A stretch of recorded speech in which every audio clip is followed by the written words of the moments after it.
Hello, I am Margie Acosta. I am the Dean of the College of Arts and Sciences in Miriam College. I regularly teach at the Department of Communication and taught several classes of multimedia in the Filipino family for the Family Studies program a while back. It is March 29, 2020. We have been on enhanced community quarantine since March 17 because of the increasing number of cases of COVID-19. My husband and I are the designated household representatives to go out for the barest essentials.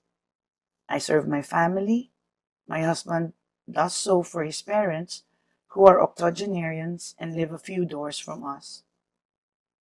My husband is enjoying being indoors, understandable for a self-confessed introvert.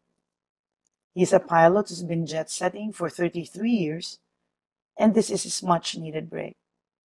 My daughter, who is not necessarily a newbie at work, is employed at a nearby university.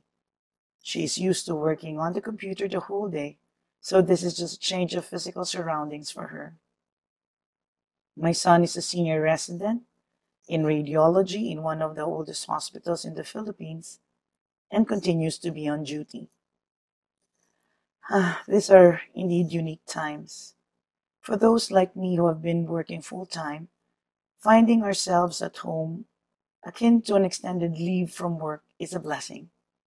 We see more of our family members.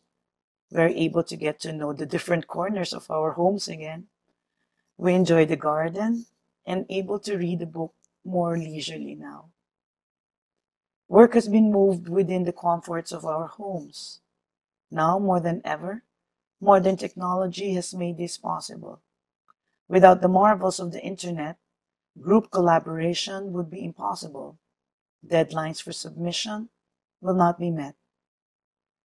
It is also through technology that we're able to connect with family and friends, get live updates about the pandemic, and for the first time for me, tune into online mass and group prayers. However, I face an emotional challenge during this extended leave because my son is part of those who battle the invisible enemy. He is a frontliner. His days are dedicated in serving patients, and when he gets home, he imposes on himself to be on room quarantine from us. Such is the life of a health worker nowadays. A break from the battle in the front line is spent in solitude to protect his loved ones. In solidarity with health workers, a big red ribbon is on our front door. As the days passed by, work from home presented its challenges. These include multitasking while being online, realizing that holding an online class is not that easy for a faculty who is used to face-to-face teaching, and that students are equally overwhelmed. These in the face of planning the menu for the family, making sure provisions are not running dry, and keeping check on my health and well-being. Can we find a balance from working at home and family life in this time of enhanced community quarantine? What works for us are the following. First, establish a daily routine. We afford each other a quiet understanding and respect for that. Waking up a little later in the morning than usual is a luxury in itself, and we enjoy that. We gather around the dining table at lunch and dinner for hearty meals. My husband still shaves every day. He even gave himself a haircut. My daughter dresses up in her cute office attire for online meetings, and I do the same.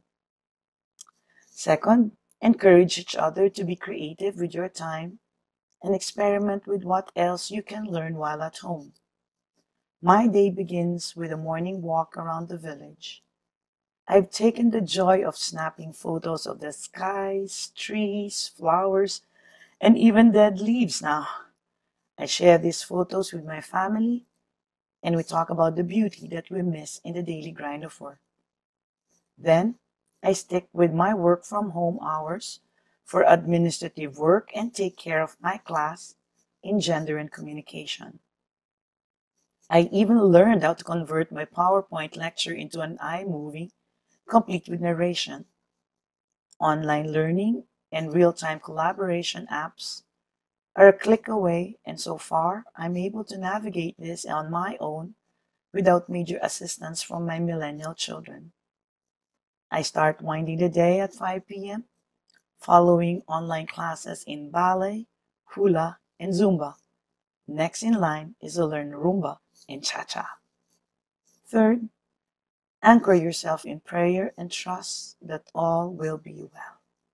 My nights are reserved for prayers for my family, especially for my son and everyone at the front line.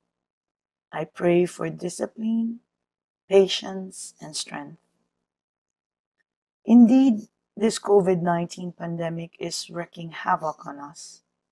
We can do our share by staying at home and following the ways to keep healthy, but equally important is the mental and spiritual well-being we need to keep. It is also a time for me to unplug from social media platforms, which I have found to be overwhelming. I've learned to be selective with news, updates, and well-meaning tips and ways to cope. Family relationships will be tested, but can also flourish in these times. We may have questioned our own faith, but at the end, God is our stronghold. Positive things will also come out of this. We now see less crime, less pollution, people helping each other. The bayanihan spirit of the Filipinos are alive and well again. I see this as a well-deserved time with my family. Rest from the daily grind of Metro Manila traffic, a realization of the most important things in life. Just the basic needs to survive, and the love and laughter in the company of our families. See you sooner than later.